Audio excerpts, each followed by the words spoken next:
Okay, this is going to be Caribbean Open Breakdown Day 1. There's a 20-stage match. I'm going to do 10 stages per video just to make this consumable and manageable. So this is the first stage we shot. These are presented in the order that we completed them. So the stage numbers, of course, are in the corner, but they're going to be all kind of out of order, but still has the information that you need to understand what's going on. So here's the first stage. This is a 3 rounds on each stage with a little bit of moving around, a little bit of shot difficulty change-ups, and as you can see, the gun starts unloaded on this table right here. Okay, so that part of the load, of course, is very good. And then we get a little bit of a delay here on this actual load up. Frequently what happens to people is when the gun spends time in one hand, whether it's from the holster to your support hand or up from a table to build your grip, when the gun is in one hand and your firing hand, it's hard to avoid the tendency to grip the gun really hard, especially when you're doing aggressive gun handling actions like this. So you can see my firing hand is kind of tight on the gun when I go to try to engage this first target, and that causes a little bit of delay to kind of work through some trigger freeze type of thing before I begin this target. And I would say after that, that's pretty much the last issue, I would say, with this stage. I had 2 Charlie, one of them was on that target, another one was on a target in the back.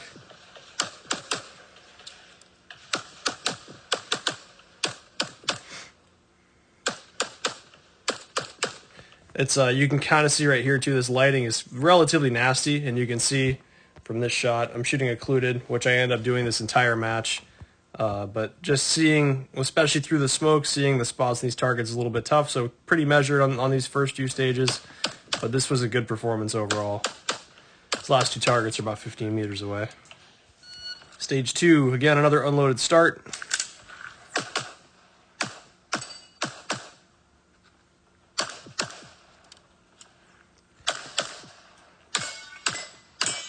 So as you can see, I had a pickup shot in the first position. I knew it was a 12-round stage, so I had only 3 rounds to spare. So the plan was if I shot any extra rounds to the first 2 positions, I'm just going to throw a reload to the front. 1 pickup here. Look to the corner to find this spot, because this target had to be this target that I'm engaging from this position right back here. You had to be exactly on this corner to get at.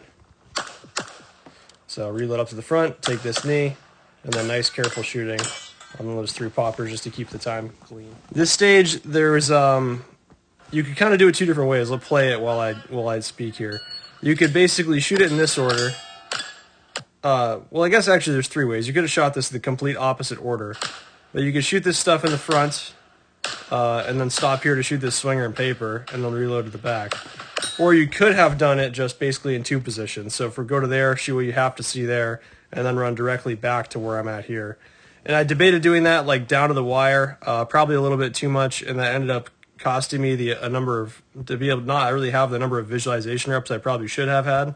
So I had a few more drop points than I should have. 15 round stage. There's not really any reason to have 3 Charlie on it. None of the shots were really hard, and I had a couple extras in the steel. So this was not a great performance by my standards compared to the good competition, etc.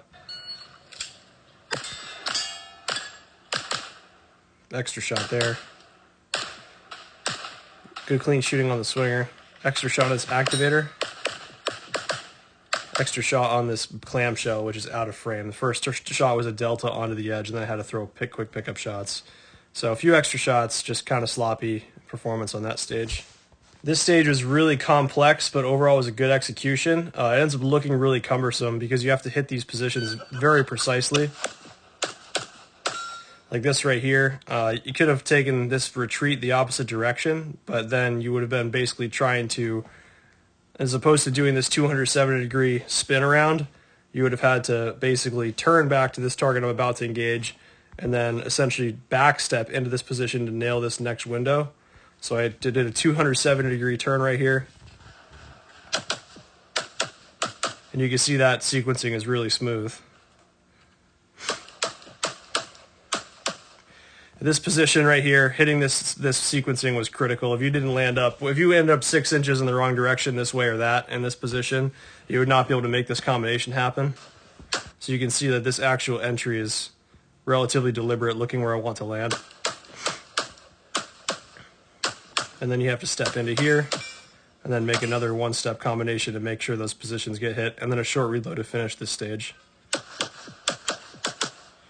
So it doesn't look like that much when you watch it all together, but that was a very tricky stage where if you missed any one of those things, you were going to be hemmed up for, you know, quarters to half seconds of time just waiting for the targets, part of the target you need to hit to be available. So this stage, I don't have the whole video, but basically what you missed is the part where I'm going to draw and shoot 3 targets in this position, a close paper that's behind this barrel stack, and then this far paper right here, and then a plate that was on that stand that was at least 20 meters away. So I shoot that stuff, and then I'm going to go to work from there. You can see the score is perfectly clean. This was a really, really good performance. Basically, I chose to do this with no shooting on the move pretty much at all. So I shoot these corner positions, and then there's targets. You can see this is a mirror stage. This target right here, you could take on the move from each respective side. I chose to shoot them both just standing in the middle and just like lock down clean points and then just run as hard as I could between all the positions. And it worked out because I had the best time and the best hits. So just taking a more simple execution, a more simple strategy that I knew I could execute well worked out really well right here.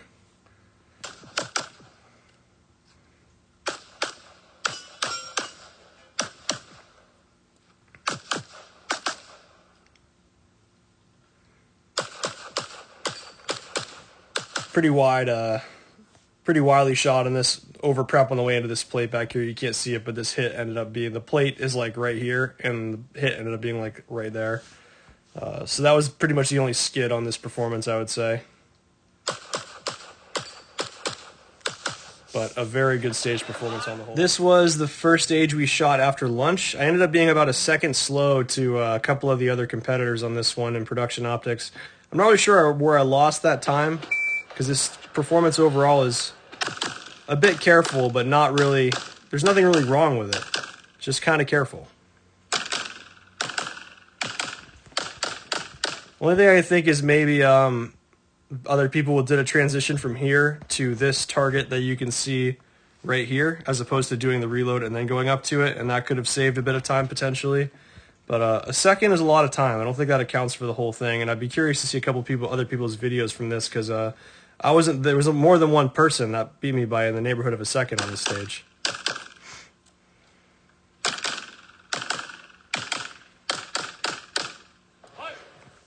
And this stage was actually the same thing. I pushed pretty hard on this, thinking this factor was going to be a bit higher than it was, and moved a little bit more aggressively on these targets than I kind of intended to. And as you can see, dropped more Charlies than I really thought was appropriate, to be honest. And then I was still about a second off pace, and I really don't know where I necessarily lost time on this one. So again, I'm hoping a couple of the other guys will post their videos from this.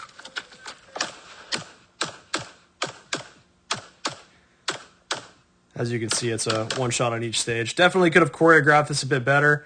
The plan was to shoot to here and then look to this corner. As you can see, that look down definitely causes the gun to not maintain a straight line right here. We just draw a line across, so you can see the gun comes way off my eye line and presents back up. So that costs like a quarter second or so, but again, that doesn't add up to a whole second. So I really am hoping a couple of the other people will post their videos. This run was a pretty fantastic performance. I batted around a few different plans on this. The only skid on this stage plan, or this execution, was a pickup shot on some steel later on. So you bang these first 4 targets as aggressively as possible. Hard reload to here. Easy entry target on an easy target. Tough partial right here. Easy target. Whack this one steel, basically, that you can see is now falling right back there from this position, in order to free up the positioning down here. So basically position here, and the rest just kind of you shoot as you see.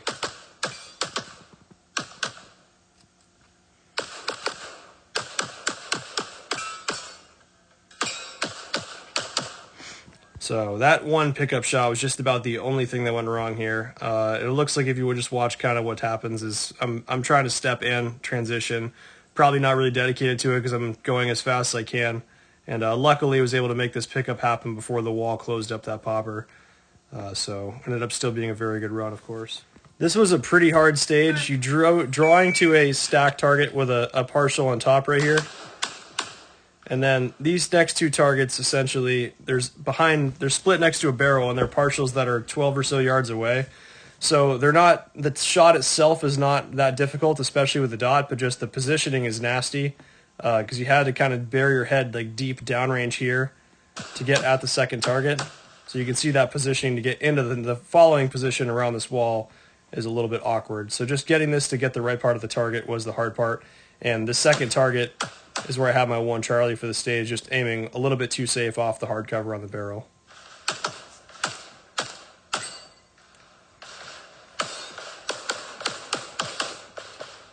And the rest of this is kind of normal. Unfortunately, you can't really see what's going on in this activator sequence, but essentially, you have to take my word for it. There's an activator, and then a clamshell and a bobber, and then an open paper that's kind of off to the left. So I'm going activator, open paper, clamshell, bobber, in that order on this section that you can at least hear. And then there's an open target underneath, and then a plate, and a partial. On this next stage, we'll talk about this a little bit more. Basically, you draw, it's an unloaded start, so you have to draw a rack, shoot these 2 close papers, and there's 4 plates across the back, 4 big poppers that are pretty far away. The third one in line is the activator, so you'll see a swinger comes out this way, and there's a bobber that comes up and down right here. So I chose to shoot the activator, the third target, and then the right target. So there's going to be a little bit of a wait for the swinger to come out, but at least then I'm ready to get the points that I want on that target. You can make it into a more complicated array and maybe save a 10th or 2, but it's going to increase the complexity a lot. And at the end of the day, it's only a 12-round stage where a simple plan executed decently is kind of good enough, in my opinion. I would imagine the half second or so that I lost was probably, and maybe a little bit of loss on draw time, just getting that rack and shoot going, and then waiting on that swinger to come out.